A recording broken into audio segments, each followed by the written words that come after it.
Bir vaxtlar Azərbaycanın işğal olunmuş ərazilərində Ermənistan tərəfindən yaradılan qondarma rejimə dırnaqarası rəhbərlik etmiş, hazırda isə Azərbaycana və xalqımıza qarşı çoxsaylı cinayət əməlləri törətməkdə təqsirləndirildiyi üçün Bakıda mühakimə olunan Ermənistan vətəndaşı Bako Saakyan açıq məhkəmə iclasında suveren ərazilərimizin vaxtilə Ermənistan tərəfindən işğal edilməsi üçün keçirilən hərbi əməliyyat və döyüş tapşırıqlarının hazırlanmasında və müzakirəsində iştirakını etiraf edib.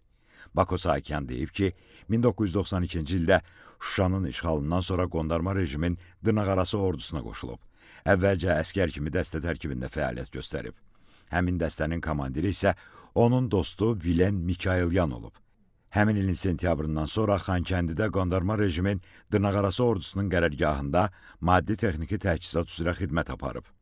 Ermənistanın Azərbaycan ərazilərini işğal etmək üçün həyata keçirdiyi hərbi əməliyyatlara rəhbərlik edən komandirlərin çoxu, o cümlədən Monte Melkonyan, Samvel Babayan, Samvel Karapetyan, Vitali Balasanyan, Kristofer Ivanyanla görüşdüyünü və onlarla mütəmadi ünsiyyətinin olduğunu etiraf edib.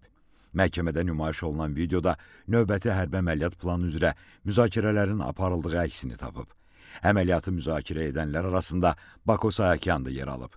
Təqsirləndirilən konkret hansı əməliyyatın və döyüşün planının hazırlandığını deməkdə çətinlik çəkib.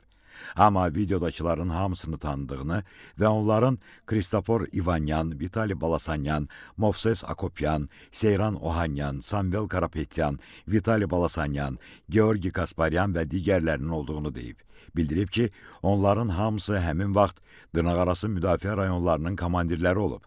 Ermənistanın Azərbaycana qarşı hərbi təcavüzü nəticəsində çoxsaylı cinayətlər törətməkdə təqsirləndirilən 15 nəfərin məhkəmə prosesinin növbəti baxış iclasında Ermənistanın 1993-cü ildə Ağdərəni işğal etməsinə dair ermənilərin özlərinin lentə aldığı videolar nümayiş olunub.